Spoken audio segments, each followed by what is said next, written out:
అయితే Manikanta inner feeling ఏంది అసలు? గంగవ్వ నామినేషన్స్‌లో ఏమన్నా ఎర్త్ పెట్టిందా? గంగవ్వ ఎర్త్ పెట్టింది అంటే ఈ చాయ్ గురించే పెట్టింది బాగా బాగా. హ్మ్. మనోడి ఇన్నర్ ఫీలింగ్ ఏంటంటే, అంటే ఇన్నర్ ఫీలింగ్ మనం చెప్పలేంలే గాని అంత దూరి. బట్ మనోడి ఫీలింగ్స్ ఏంటంటే, నా గేమ్ కరెక్ట్‌గానే ఎళ్తుంది. వీళ్ళ మాటలను బట్టి.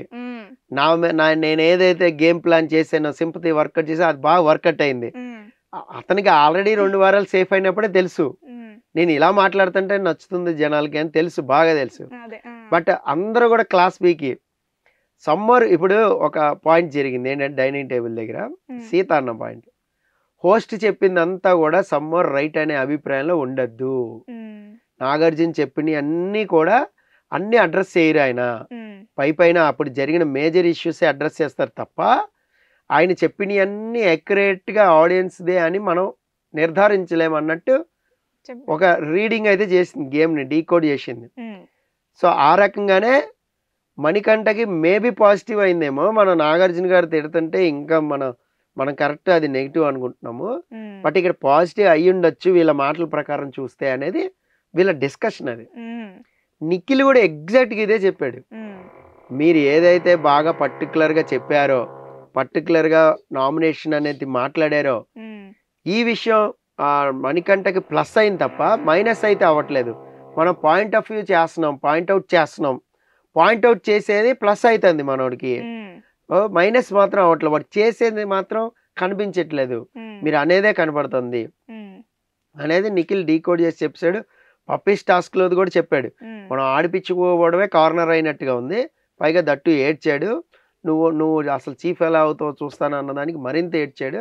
అందుకని సమ్మోర్ అది ప్లస్ అయ్యి ఉండొచ్చు.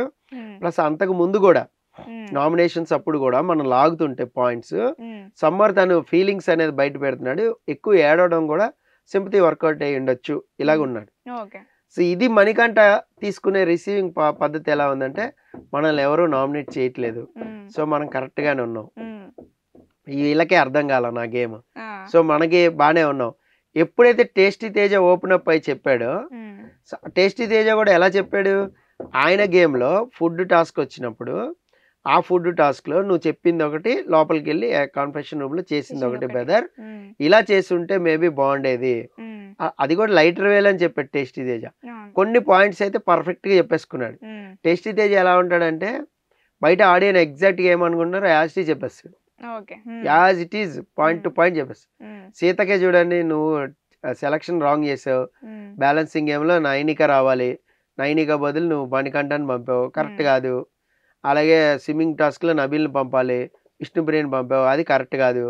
సరే నీకంటే వాటర్ మీద బ్రీతింగ్ ఏదో చెప్పింది, నాకు వాటర్ది ఇది ఉంది నేను రాలేనని ఏదో సంథింగ్ చెప్పింది, ఓకే నువ్వు రాలా, నువ్వు కూడా ఆడతానో ఆడలా, యాజ్ ఎ చీఫ్ అయ్యిండి నువ్వే తప్పుకున్నావు.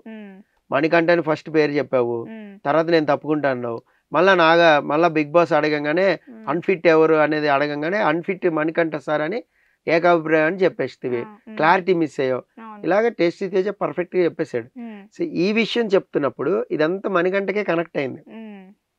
టేస్టీ తేజ ఏదైతే చెప్తున్నాడో, గౌతమ్ ఏదైతే యష్మికి చెప్తున్నాడో, ఈవెన్ నైనిక ఏదైతే విష్ణుప్రియకి చెప్తుందో, ఇదంతా కూడా మణికంఠకే కనెక్ట్ అయింది.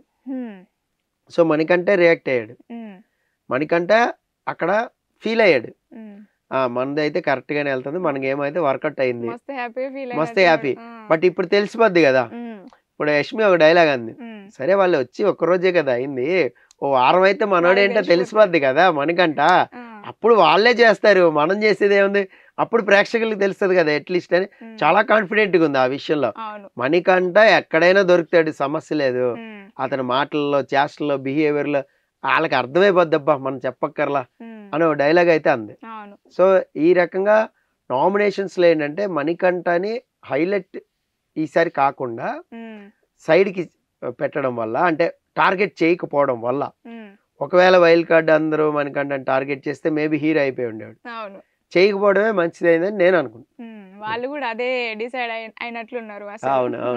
అంతకు ముందు దాకా కూడా మంచిగా హ్యాపీగా పాటలు పాడుకుంటూ వైల్డ్ కార్డ్ వాళ్ళతోనే కనిపించిండు మణికంఠ. వాళ్ళందరినీ మరి తన వైపు తిప్పుకుందామనా లేకపోతే అంతే కదా. ఇప్పుడు నేను బాగా నచ్చే ఆడియన్స్ కన్నప్పుడు బయట నుంచి వచ్చిన వాళ్ళతోనే ఇంకెక్కువ ఇంకేం నచ్చింది నాది ఎపిసోడ్, ఇంకేమైంది ఇలా ఉంటా. ఉన్నప్పుడు ఇలాగే ఆడదాం ఇలాగే వెళ్తాడు. మారకుండా అలాగే వెళ్ళటమే కావాలి అందరికీ కూడా. ఈవెన్ ఆడియన్స్ కూడా కమాన్ నువ్వు ఇప్పుడు గేమ్ ఆడి చూద్దాం.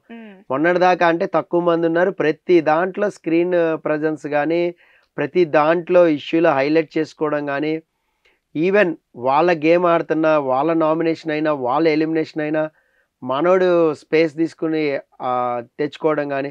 విష్ణుప్రియ అంది కదా ఎలిమినేషన్ అప్పుడు, మా ఎలిమినేషన్ అప్పుడు నీ బాధ ఏందబ్బా అని. అలాగా నాకు ఒకటి గుర్తొస్తుంది, వేరే హీరోల ప్రీ రిలీజ్లు జరుగుతుంటే పవన్ కళ్యాణ్ గురించి అరవమన్నట్టు ఉంటది ఆ అభిమానులు. సో అలాగా మా ఫంక్షన్ మమ్మల్ని చేసుకొని నువ్వేంటి అన్నట్టు. సో మేము ఏడుస్తున్నాము, అసలే నామినేషన్లో ఉన్నా టెన్షన్గా ఉంటే నువ్వు వచ్చి ఏడుస్తున్నావు, నువ్వు అక్కడ కూడా హైలైట్ అవ్వాలని చూసుకోవడం ఏంటి నాన్ సెన్స్ అన్నట్టు విష్ణుప్రియ అంది. నువ్వు నీ ఇష్టం వచ్చినట్టు ఆడబ్బా, ఇక మేమేముంది నువ్వే ఆడుకో ఒక్కడివే అని కూడా వెళ్ళిపోయింది తను విష్ణుప్రియ. సో అలాగా మణికంఠ ఇంకొకటి మెహబూబ్ బాగా కలిసాడు. మెహబూబ్ మణికంఠ మంచి దోస్తాన్ అయ్యారు. ఇక్కడే ఇప్పుడు మెహబూబ్ బాగా అర్థమవుతుంది, మణికంఠ మొత్తం లాక్కుంటాడు, పాయింట్స్ లాక్కుని ఆయనలో ఉన్న మైనస్ చూసుకుని నెక్స్ట్ నామినేషన్ అప్పుడు గేమ్ అప్పుడు ఏదో ఒకటి పెడితే బ్లాస్ట్ అయిపోద్ది ఇద్దరికి. సో అప్పుడు అర్థమవుతుంది, ఓహో మనోడు ఎవరైతే కన్సల్ట్ చేస్తారో, ఎవరైతే ఫ్రెండ్షిప్ చేస్తారో వాళ్ళకే గోయిత అవుతాడు అనేది తెలుస్తుంది. అది తెలియకపోయినా ఒకవేళ మణికంఠ బిహేవియర్ మార్చుకున్న, నాగార్జున గారు కోటింగ్ ఇచ్చారు కాబట్టి పద్ధతి మార్చినా కూడా ప్రేక్షకులకి తెలిసిపోద్ది. అదేంటి మొన్నటిదాకా ఇలాగ ఉండేవాడు ఇప్పుడు సడన్ గా మారిపోయాడు ఏంటని ఆడియన్స్కి కూడా తెలిసిపోద్ది. సో నువ్వు ఎలా ఉన్నావో ట్రాన్స్పరెంట్గా ఉంటా, నేను ఓపెన్గా ఉండటమే నా మైనస్, ప్రతి విషయం బోల్డ్గా చెప్పేయడమే నా మైనస్ అంటాడు కదా. ఇప్పుడు ఎన్ని హైడ్ చేస్తాడు అనేది చూద్దాం. Okay sir.